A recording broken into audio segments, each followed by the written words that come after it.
पूरा देश 72वां गणतंत्र दिवस मनाने जा रहा है।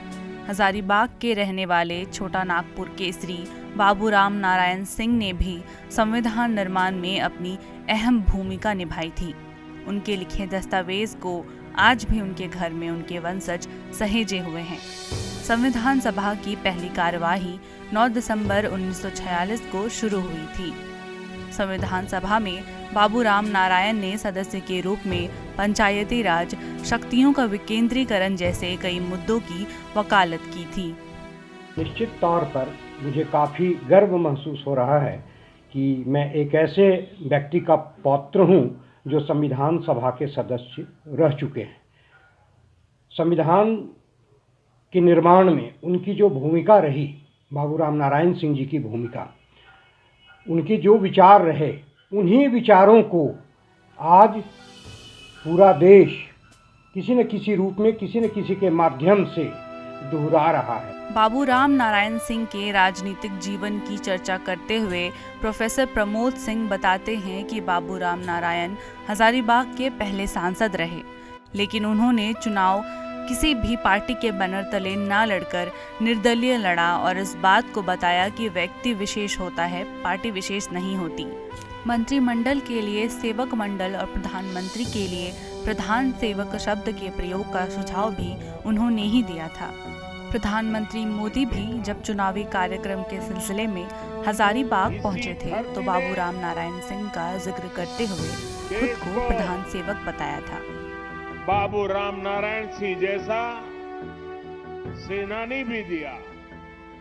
राजनीतिक जीवन के बारे में यही कहा जा सकता है कि हजारीबाग से वो प्रथम निर्वाचित निर्दलीय सांसद थे। इसके पहले संविधान सभा के सदस्य रहे और 1927 से लेकर के 1946 तक केंद्रीय विधान परिषद और केंद्रीय विधानसभा के सदस्य रहे। उनके साथ पंडित मोतीलाल नेहरू जी थे, मदन मोहन मालवीय जी थे, सरदार विट्ठल भाई पटेल जैसे लोग थे और लाला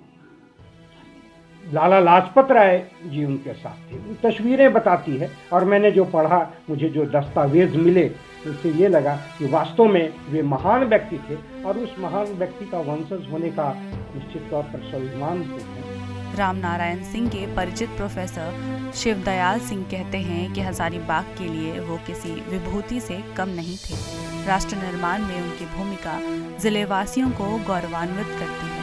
नारायण बाबू देशभक्त थे और एक पिछड़े हुए इलाके में जन्म लेकर के उन्होंने राष्ट्र के लिए जो भी अपना बलिदान दिया, त्याग किया, उस जेल यातनाएं झेली, ये अपने आप में बाबू बहुत ऐतिहासिक बात है।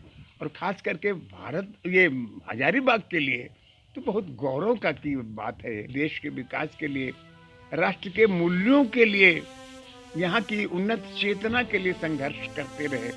ये थे बाबूराम नारायण सिंह। सब कुछ होकर के भी कुछ नहीं होने का एहसास लेकर जीने वाला अगर कोई नेता था यहाँ तो बाबूराम नारायण। ऐसा कहना गलत नहीं होगा कि हजारीबाग सिर्फ प्राकृतिक सुंदरता के लिए ही नहीं बल्कि राष्ट्रवाद के लिए भी पूरे देश में जाना जाता है। ज़रूरत है यहाँ से जुड़े इन शख्सियत के बारे में सभी को जानने की, तभी हम अपने इतिहास को संजो कर रख पाएंगे। गौरव प्रकाश, ETV भारत, हजारीबाग।